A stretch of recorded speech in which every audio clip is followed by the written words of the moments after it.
Bonjour et bienvenue dans cette nouvelle vidéo où nous allons cette fois nous intéresser au diplôme d'État d'éducateur de jeunes enfants. Alors, vous le savez, j'ai fait une précédente vidéo concernant les éducateurs spécialisés et j'ai eu pas mal de demandes concernant les éducateurs de jeunes enfants. Donc évidemment, j'y réponds. J'y réponds avec la même précision que pour le diplôme d'éducateur spécialisé. C'est-à-dire que j'ai fait une comparaison du nouveau référentiel avec le référentiel actuel pour vous présenter les changements, et vous verrez concernant notamment le DC1 et le DC2, on constate qu'il y a une vraie évolution au niveau de ce nouveau diplôme et de ce nouveau référentiel. Je vous présenterai également les changements associés et l'impact que ça a sur la VAE, puisqu'évidemment ça en a une, et je dirais encore plus d'ailleurs que pour le diplôme d'éducateur spécialisé. Donc ce qu'on va voir dans cette vidéo concrètement, c'est une comparaison des deux référentiels, les 4 DC de façon précise, je vais vous les expliquer de façon également détaillée, et les changements pour chaque DC, et puis les impacts sur la VAE et mes conseils, ça je vous le disais précédemment. L'intégralité des informations que je vous donne est disponible sur le site des ministères des Solidarités et de la Santé, donc n'hésitez pas à aller consulter ces référentiels si vous le souhaitez et si vous souhaitez avoir une lecture personnelle de ces documents. On démarre tout de suite avec la réforme du diplôme en trois points clés. Donc c'est un arrêté du 22 août, de la même manière que pour tous les diplômes du domaine social, qui vient modifier le référentiel du diplôme d'État d'éducateur de jeunes enfants. Et donc l'incidence de la réforme, comme pour les autres formations du domaine social et les autres diplômes du domaine social, c'est que vous allez avoir une reconnaissance Bac+3 pour les diplômés de 2021. Donc, qui dit Bac+3 dit déjà exigence dans l'attendu de votre écrit. Donc ça, gardez-le dans un coin de votre tête, on va y revenir, mais c'est important de le comprendre. Vous avez aujourd'hui un socle commun qui se construit sur les métiers d'ES, d'EJE et d'ASS post-réforme, ce qui veut dire que il y a une passerelle qui se crée entre ces 3 métiers, qui va favoriser les évolutions et les changements de métier dans le domaine social, et qui va vous permettre également, si vous êtes diplômé de la nouvelle réforme, d'avoir des dispenses sur les blocs 3 et 4, et bien de ne passer que le bloc 1, enfin le DC1 et le DC2, si vous souhaitez modifier votre trajectoire professionnelle et faire une VAE et présenter un dossier, vous n'aurez que ces 2 DC-là, DC1, DC2, à compléter et à valider. La nouveauté également, c'est la pratique d'une langue étrangère obligatoire, et vous le verrez dans le référentiel d'éducateurs de jeunes enfants, on la retrouve beaucoup plus, elle est beaucoup plus citée. Et vous le verrez, il y a possibilité quand même de présenter des choses dans le cadre de la VAE sans pour autant être bilingue, par exemple en anglais. On reviendra là-dessus dans le détail des DC. Et puis, de la même manière que pour les autres diplômes, vous avez un module transverse aux 4 domaines, l'initiation à la méthode et à la recherche, qui viennent modifier l'attendu du diplôme et le rendre véritablement à caractère académique. C'est-à-dire qu'aujourd'hui, vous êtes ni plus ni moins sur un niveau de licence. Et qu'à ce titre-là, l'attendu est à l'image d'un cursus universitaire, c'est-à-dire qu'on attend de vous de la réflexion, de la remise en question, un certain questionnement, le fait d'aller chercher des théories, de référencer vos dossiers, et ça encore plus qu'aujourd'hui, où déjà il y avait une part d'attendu, mais qui était vraiment minime par rapport à la réforme de demain. On va s'intéresser maintenant justement à ce module supplémentaire. Ce que je voulais vous montrer, c'est que ce module transverse commun aux 5 diplômes du social, ça sera également une passerelle pour ces 5 diplômes, il va se retrouver en fait dans chaque DC. C'est pas un DC à lui propre, mais on va vous demander de faire ceci dans chaque DC. Ça veut dire quoi? On va vous demander d'aller rechercher des choses, donc de partir peut-être d'une problématique, d'une hypothèse de recherche dans votre dossier par rapport à une situation précise. Partez toujours de votre expérience, puisqu'on est dans le cadre d'une VAE et pas de la formation diplômante. Vous partez de votre expérience, et puis vous allez comme ça chercher des choses, émettre des hypothèses, aller chercher, regarder ce que dit la littérature, et puis proposer une solution qui va correspondre évidemment à votre expérience. L'idée, c'est pas d'inventer des choses. Vous pouvez également être amené à faire des enquêtes terrain, et des techniques de recueil des données, donc ce qui est entretien avec les parents, avec des professionnels, le questionnement autour d'un cas peut-être d'un enfant que vous suivez, etc., etc.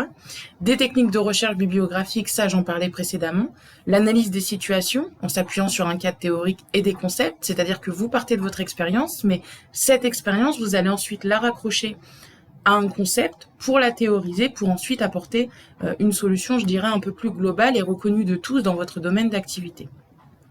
Et puis une réflexivité sur la démarche de recherche et d'auto-analyse de sa pratique et de sa place de professionnel dans le cadre du domaine social. Maintenant, on va s'intéresser au décès. J'aurais dû le préciser, cette vidéo est un peu longue, donc si vous n'avez pas le temps de la visionner, on est ensemble pour encore, je pense, 20 bonnes minutes.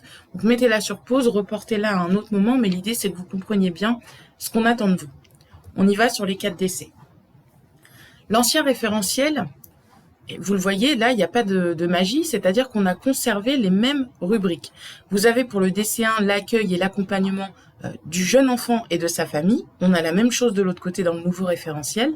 L'action éducative en direction du jeune enfant, on a la même chose. La communication professionnelle qui se transforme en travail en équipe pluriprofessionnelle et une communication également professionnelle. Donc là, il y a des petites notions à développer, mais vous le voyez, on est sur des décès communs, donc c'est exactement les mêmes pour les ASS et c'est exactement les mêmes pour les éducateurs spécialisés. Donc, l'idée, c'est de le valider bien une fois pour ne plus avoir à le valider derrière et l'avoir comme acquis sur le nouveau référentiel. Et ensuite, on a les dynamiques institutionnelles, interinstitutionnelles, qu'on retrouve sous forme de dynamique interinstitutionnelle, partenariat et réseau dans le nouveau DC. Maintenant, on va s'intéresser au DC1 et il a vraiment évolué dans le sens où on attend beaucoup plus de vous en termes de compétences et ça, je tenais à vous le dire déjà pour démarrer. C'est un DC1 qui est assez complet. Donc, il va vous prendre du temps à développer parce qu'il y a beaucoup de notions dedans et c'est ce qu'on va voir maintenant. C'est un DC1 où il y a 3 thèmes en réalité à développer. Le premier thème, c'est l'accueil et l'accompagnement centré sur le jeune enfant.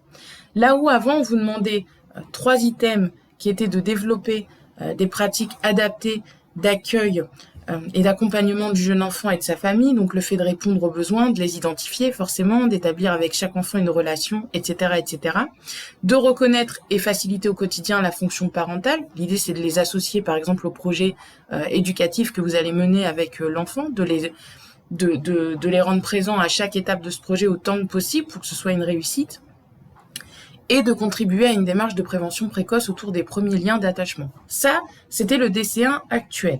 Maintenant, dans le nouveau référentiel et toujours sur le thème de l'accueil et de l'accompagnement centré sur le jeune enfant, on doit mettre en œuvre des pratiques éducatives adaptées au contexte d'accueil. Donc là, il s'agit simplement d'expliquer comment aujourd'hui, quand vous vous occupez d'un enfant, vous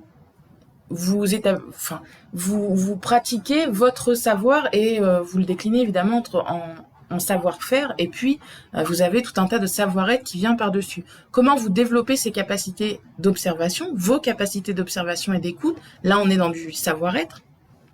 Comment vous analysez les situations éducatives, comment vous identifiez les potentialités de chaque enfant au sein du collectif, comment ça vous le qualifiez, vous le diagnostiquez, et comment vous créez les conditions de la participation de l'enfant et vous favorisez la créativité de l'enfant dans chaque situation. Alors ça peut être dans un petit groupe, si c'est un petit groupe d'enfants, ou individuellement, comment vous les motivez aussi au quotidien à avancer et à s'éveiller. Le deuxième module, c'est le fait de favoriser le développement global de l'enfant. Donc on est comme à l'image du premier module sur l'identification des besoins, etc., etc., de proposer des activités en phase avec les potentialités de l'enfant et puis aussi ses besoins. D'instaurer une relation avec lui, etc., etc. Bon, ça, je pense que ça reste grosso modo la même chose. Ensuite, on vous demande de concevoir et de mettre en œuvre des conditions favorisant le jeu, l'expression, l'accès à la culture et les processus d'autonomisation du jeune enfant. Donc là-dedans, il y a déjà la notion de jeu. Comment aujourd'hui vous développez cette notion-là avec l'enfant? Qu'est-ce que vous utilisez? Il y a l'aspect aussi sécuritaire du jeu. Quel matériel concrètement vous utilisez? Il doit répondre à des normes européennes, etc., etc. Donc ça, ce sera une partie également à développer. Le fait que vous qualifiez l'autonomie de l'enfant pour en face mettre un jeu adapté à son autonomie. Donc ça, c'est aussi quelque chose à développer. Le fait de faciliter la séparation avec les parents, par exemple, le fait d'être à l'écoute et de prendre en compte les émotions de l'enfant, le fait d'aménager l'environnement pour qu'ensuite il puisse lui jouer en sécurité, etc., etc. Donc ça, clairement, ça va être un thème à développer. On est toujours dans le premier thème, et là, on va vous demander également d'accompagner, de soutenir les processus de socialisation de l'enfant. Alors tout ça, on est bien d'accord, ça peut être une expérience que vous allez développer, mais vous allez bien intégrer tout ce qu'on vous demande dans le développement de votre expérience et la présentation de ce que vous avez fait. Créer les conditions de l'observation de l'enfant et du groupe, animer un groupe en fonction du contexte et de l'âge des jeunes enfants. On n'anime pas de la même manière un petit enfant qu'un enfant un peu plus grand de 5 ans, par exemple. Donc, comment vous jaugez la différence? Quelle est la différence? Déjà, si vous pouvez l'expliquer brièvement, c'est bien. Et puis, comment vous mettez en place ensuite les modalités d'animation du groupe? Comment vous développez une relation privilégiée avec le jeune enfant pour répondre à ses besoins fondamentaux. Alors, je vous laisserai lire le détail, vous pouvez mettre en pause la vidéo. L'idée, c'est pas de tout lire parce que ça va être beaucoup trop long sinon et j'ai peur de vous perdre. Mais là, on est vraiment dans le premier item et on va basculer dans le second item. C'est l'accueil et l'accompagnement de la famille. D'accord? Donc, l'accueil et l'accompagnement de la famille. Dans le premier item, on était sur l'accueil centré sur le jeune enfant. Là, on est en lien avec la famille.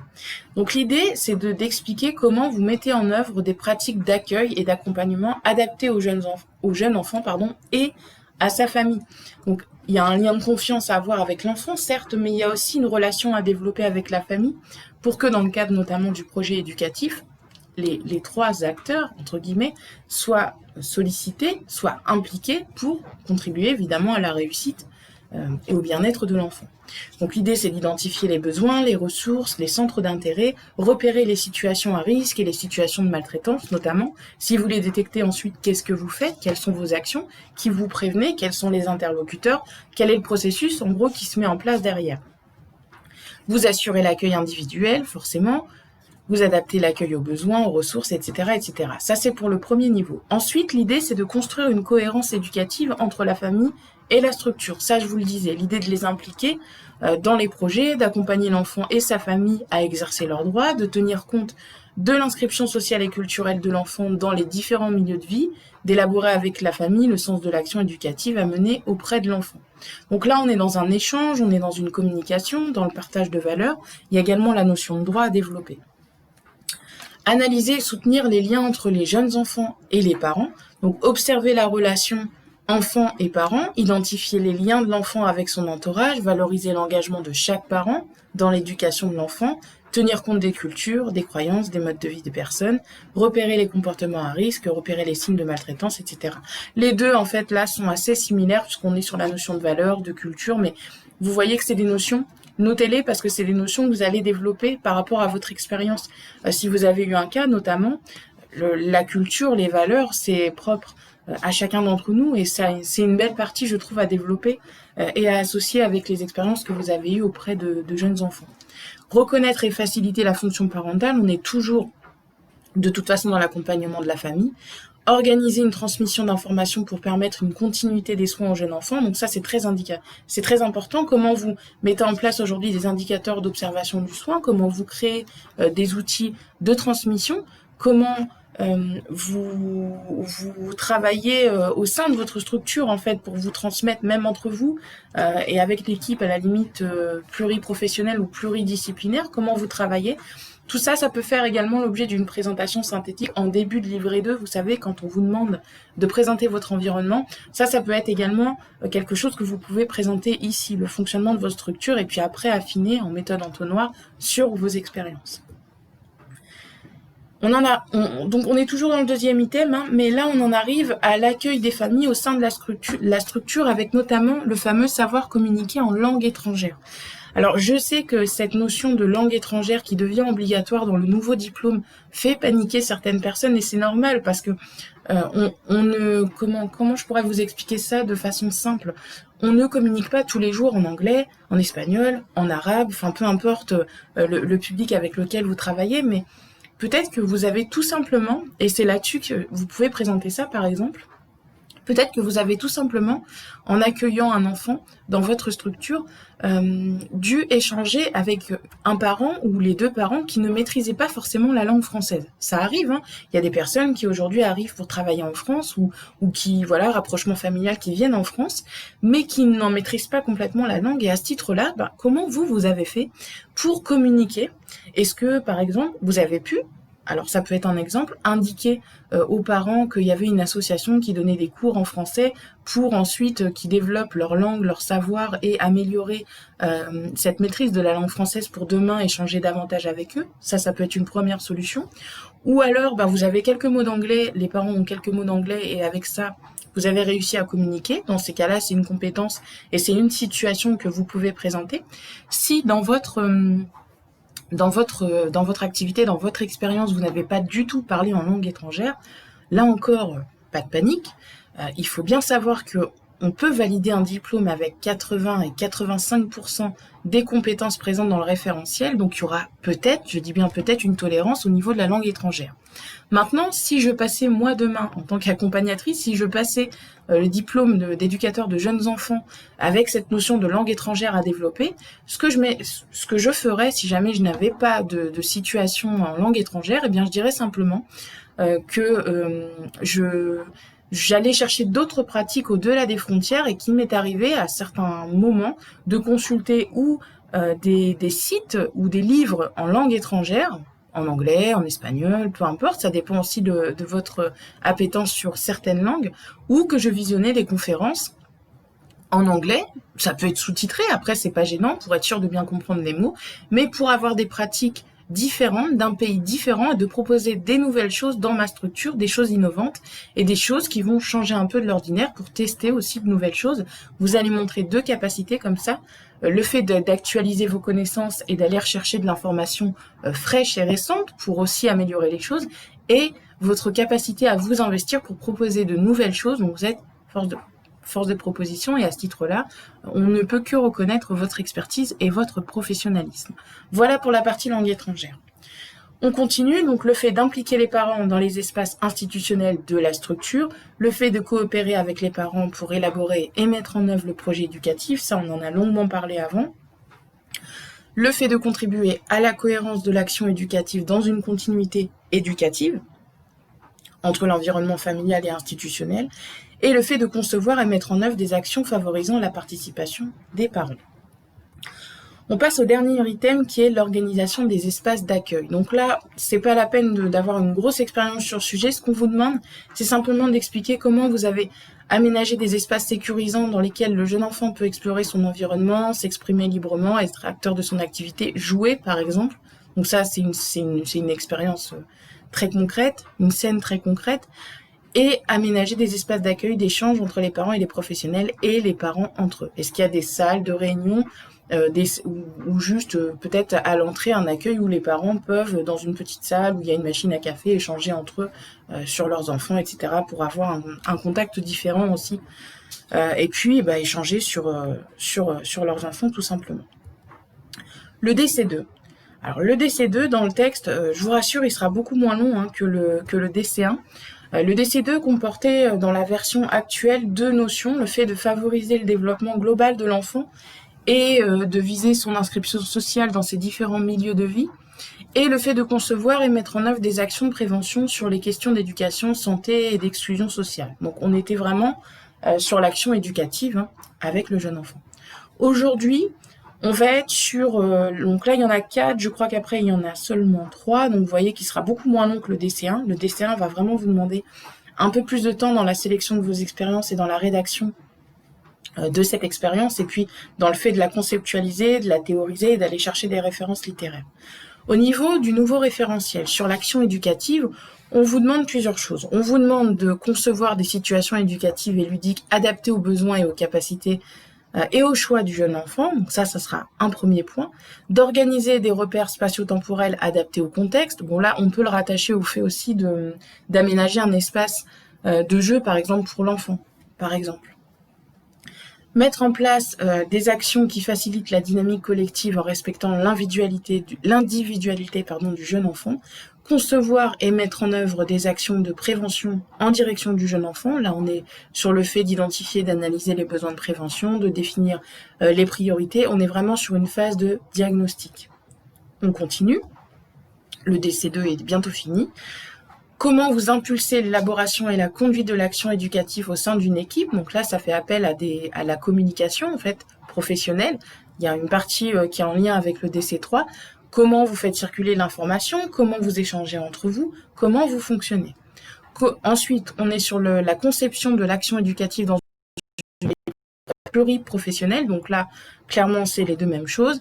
Le fait de coordonner l'action éducative avec l'équipe pluriprofessionnelle, on est encore dans le même contexte. Le fait d'évaluer une action éducative, ça c'est très intéressant. Comment aujourd'hui vous expliquez qu'une action fonctionne ou ne fonctionne pas? Comment vous analysez les résultats? Comment vous mettez en place des actions correctrices si jamais ces résultats ne sont pas aux attentes? Et comment d'ailleurs vous fixez un objectif à une action éducative? Comment ça fonctionne? Concevoir des actions de prévention et de communication sur les questions d'éducation de santé et d'inclusion sociale, donc le fait d'identifier et d'analyser les besoins de prévention, le fait de définir les priorités d'intervention, le fait d'élaborer et réaliser des actions de prévention, etc., etc. Vous avez compris. Bon, le DC2 est un peu moins gros, je vous le disais, que le DC1, mais néanmoins, il y a quand même du travail. Et quelque part, il va se raccrocher au DC3 qu'on va voir maintenant, le fait de travailler en équipe pluriprofessionnelle et de communiquer. Donc ça, ce qu'il faut bien comprendre, c'est que on était sur une communication professionnelle dans l'ancien DC, enfin dans le DC actuel, où on contribuait à l'élaboration et à la conduite du projet socio-éducatif au sein d'une équipe pluriprofessionnelle. Donc on retrouvait les mêmes termes et on assurait en équipe la cohérence de l'action socio-éducative auprès des jeunes enfants en coopération avec les parents. On reboucle un peu, toujours, avec le DC1 et le DC2. Heureusement d'ailleurs qu'il y a un lien parce que pour vous, ça sera beaucoup plus facile, avec une expérience, d'aller valider plusieurs items dans chaque DC. L'idée, c'est d'utiliser cette structure pour ne rien oublier, en fait, dans le développement de votre expérience, mais ça, j'y reviendrai dans un second temps. Dans le nouveau DC, on est sur un travail en équipe pluriprofessionnelle et le fait de communiquer également professionnellement. Donc, la première partie, je dirais, est équivalente au DC actuel, donc je ne vais pas le relire, ça n'a pas de sens. On est quasiment sur la même chose. Sur le deuxième niveau, on vous demande de communiquer avec la famille, d'organiser des temps de rencontre avec les familles, de prendre en compte les propositions qu'elles vont vous faire, leurs attentes aussi parfois, leurs besoins ou leurs craintes, de les rassurer, de valoriser leurs propositions, d'adapter votre mode d'expression à la situation évidemment, de savoir communiquer en langue étrangère, vous le voyez. Cette langue étrangère, elle revient beaucoup, mais parce que selon là où vous travaillez, c'est vrai, et certains d'ailleurs candidats savent très bien me l'expliquer, que il y a cette barrière des fois de la langue parce que le tuteur légal, enfin le représentant légal, le parent, ne maîtrise pas forcément toute la langue française et qu'à ce titre-là, quand vous devez expliquer et le faire participer à un projet éducatif par rapport à son enfant, s'il ne maîtrise pas la langue, c'est une barrière. Il y a également une volonté aujourd'hui de rendre bilingue, entre guillemets, les Français. On a quand même un retard sur les langues qui est assez significatif. Et donc, il y a une évolution concrètement qui est là au niveau des formations, au niveau des certifications et au niveau des diplômes pour dire aujourd'hui on veut que les personnes parlent une deuxième langue en France et pas seulement le français. Donc comme je vous le disais, ça peut être l'anglais, ça peut être l'espagnol, ça peut être l'arabe, le chinois. Enfin, là vraiment c'est à chacun de trouver sa passion dans une langue, mais il faut vraiment faire un effort par rapport à ça. Ce que vous pouvez faire également, c'est tout simplement, si vous souhaitez apprendre l'anglais, tout le monde a un compte personnel de formation. Aujourd'hui, il y a des e-learning qui sont diplômants, ce qu'on appelle après, vous passez le TOEIC, qui est l'évaluation officielle. Si vous avez vraiment peur de cet aspect-là dans la VAE, vous pouvez tout à fait aujourd'hui prendre un petit peu sur votre compte personnel de formation, vous inscrire à une formation en anglais ou en espagnol, que sais-je, en e-learning, de passer ce fameux TOEIC et puis de joindre ce certificat ou ce TOEIC à votre dossier de VAE pour dire voilà, moi cette langue-là, il n'y a pas de problème, j'avais une carence mais j'ai fait le nécessaire avant de passer ma VAE, par exemple. Encore une fois, je vous rappelle que on va chercher 80-85% du référentiel. Donc, il faut vraiment pas stresser là-dessus. Le fait d'organiser et de mener des réunions, comment vous faites pour définir les objectifs d'une réunion, comment vous vous organisez, comment vous animez, comment vous mobilisez un collectif d'acteurs, etc., etc. Le fait de créer des supports de communication adaptés aux destinataires, de rédiger des écrits professionnels, de s'inscrire dans un travail d'équipe. Vous voyez que la notion d'équipe est très importante aussi dans ce référentiel. Le fait de mener des actions d'information et de sensibilisation en direction des familles, des enfants et des partenaires. Le fait d'appréhender et de mobiliser l'environnement numérique, comment aujourd'hui vous utilisez les outils bureautiques et numériques pour que ça vous facilite un petit peu la vie. Et comment vous exercez une veille sur les usages numériques. Le DC4. Alors le DC4, on est sur le développement d'un partenariat et la notion de réseau qui sont les deux notions que vous aviez déjà à développer dans votre dossier actuel. Donc sur le référentiel actuel, on était sur le fait d'inscrire les projets et interventions socio-éducatives dans les réalités propres aux institutions et aux politiques de la petite enfance.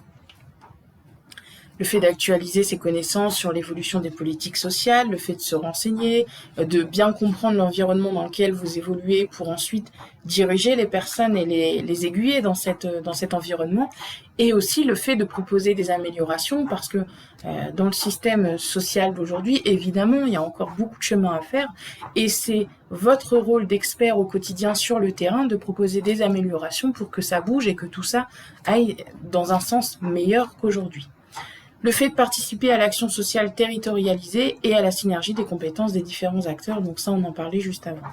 Dans le nouveau DC, et on terminera sur ce DC4, ensuite je vous présenterai les conséquences directes pour la VAE et pour votre VAE demain, donc ça vient. J'espère que je vous ai pas perdu, je sais que c'est un petit peu long, mais j'essaye de faire au plus court.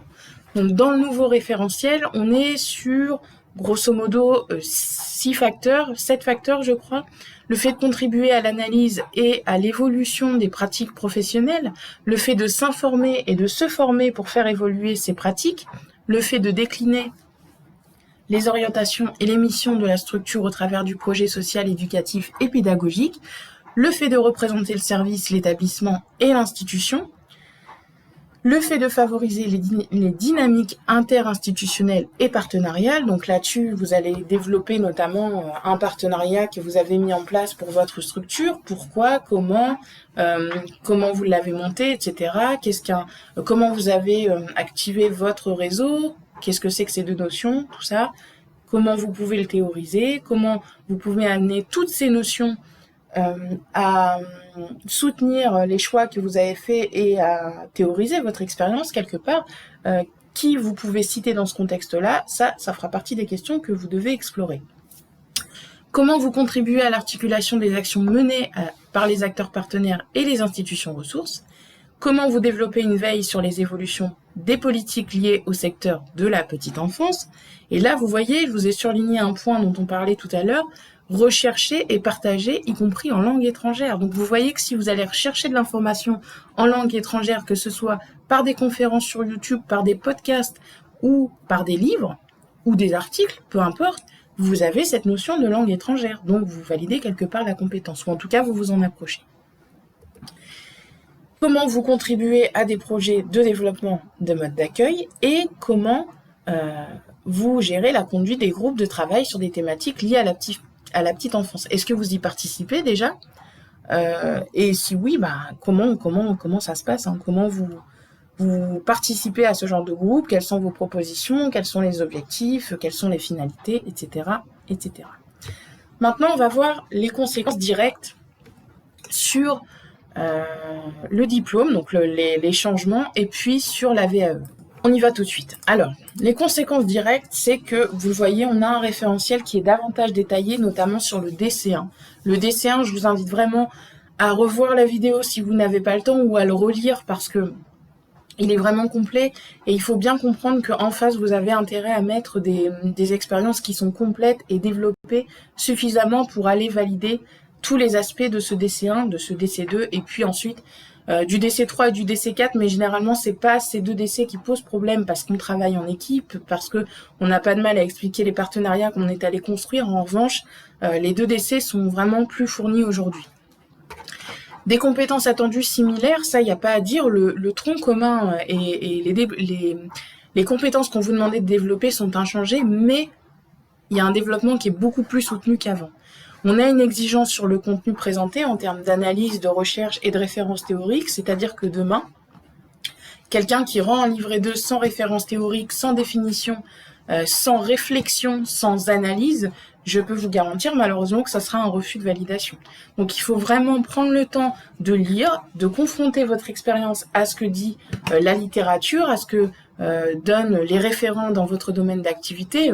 Dans le domaine social, c'est assez facile d'aller chercher aujourd'hui des personnes reconnues dans le domaine. Donc il faut vraiment prendre le temps de faire cet exercice, sinon vous n'allez pas pouvoir le valider, ou en tout cas pas complètement. Une méthodologie approfondie, et je le disais, un diplôme à caractère académique avec un bac+3. On fait une petite pause ensemble. Moi, ce qui m'intéresse d'avoir aujourd'hui, par rapport à tout ce que je viens de vous présenter, et ensuite on va passer aux conséquences sur la VAE, c'est quelles sont vos questions par rapport à tout ça, quelles sont vos impressions, quelles sont vos remarques. N'hésitez pas à me les laisser en commentaire. Vous trouverez d'ailleurs dans la description de la vidéo mon contact par mail si vous avez des questions, si vous avez besoin d'un accompagnement évidemment, mais en tout cas si vous avez des questions ou des remarques, ou j'y répondrai directement dans les commentaires, ou je ferai une vidéo complémentaire si vous en avez besoin.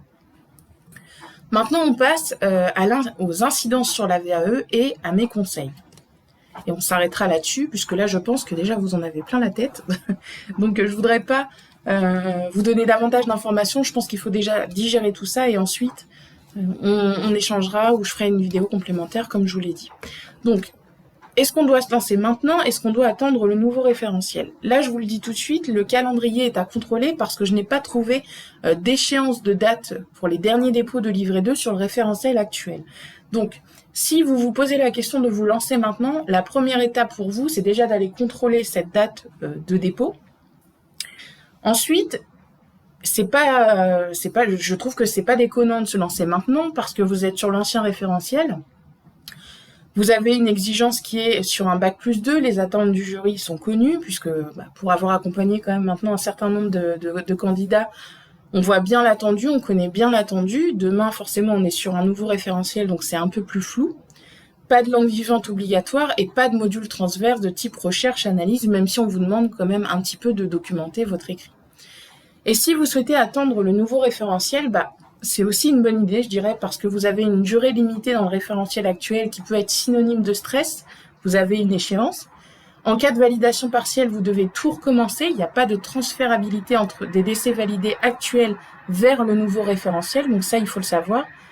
Vous avez un bac+3, ça veut dire revalorisation salariale attendue. C'est en tout cas en pourparlers avec les syndicats de votre branche de métier. Donc, si on pousse les gens dans l'exigence d'un diplôme, que ce soit sous forme de formation ou de VAE, il est normal demain que votre rémunération soit revalorisée. Et puis, vous avez une dispense sur les 2 décès, les décès 3 et 4 post-réforme en cas de changement de métier, qui vous garantissent 2 choses. Une transversalité entre les métiers du domaine social et puis une carrière professionnelle qui sera beaucoup plus facile demain puisqu'elle favorise les changements de métier et les évolutions. Et ça, à mon sens, c'est un vrai argument et c'est très important. Donc si vous voulez mon avis par rapport à tout ce qu'on vient de voir, moi j'ai 2 conseils à vous donner. La première, c'est de patienter et d'attendre le nouveau référentiel parce qu'il n'est jamais bon dans une démarche de VAE de se lancer en mode marathon. C'est éprouvant, ça demande du travail, ça demande de l'implication, de la motivation, de l'énergie. Et si vous le faites avec un stress supplémentaire, moi je veux pas qu'on se retrouve en situation de validation partielle sur l'ancien référentiel et que demain, vous deviez tout recommencer sur le nouveau. Je trouve que dans ces cas-là, on va perdre pas mal de personnes en route et c'est dommage parce que la démarche de VAE est une belle démarche et le fait de valider un diplôme et d'être certifié sans repasser sur les bancs de l'école, c'est quand même une chance qu'on a en France, qui n'est valable d'ailleurs qu'en France sous cette forme-là, qui n'existe qu'en France, donc ce serait dommage de ne pas en profiter.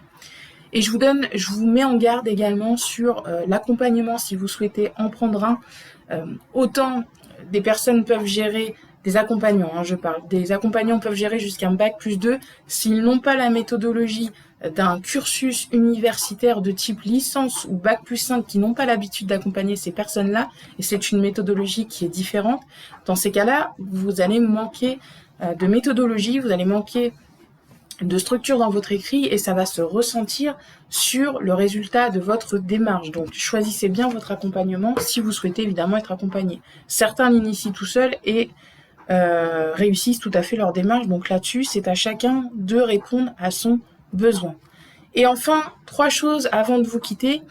Pour les personnes qui sont actuellement en VAE, donc en démarche de VAE, quel que soit le diplôme, quelle que soit votre avancée, vous avez des vidéos d'accompagnement complémentaires pour vous aider dans la rédaction ou de votre livret, ou du démarrage de la démarche, ou de la préparation à l'oral avec le jury dans la description de cette vidéo.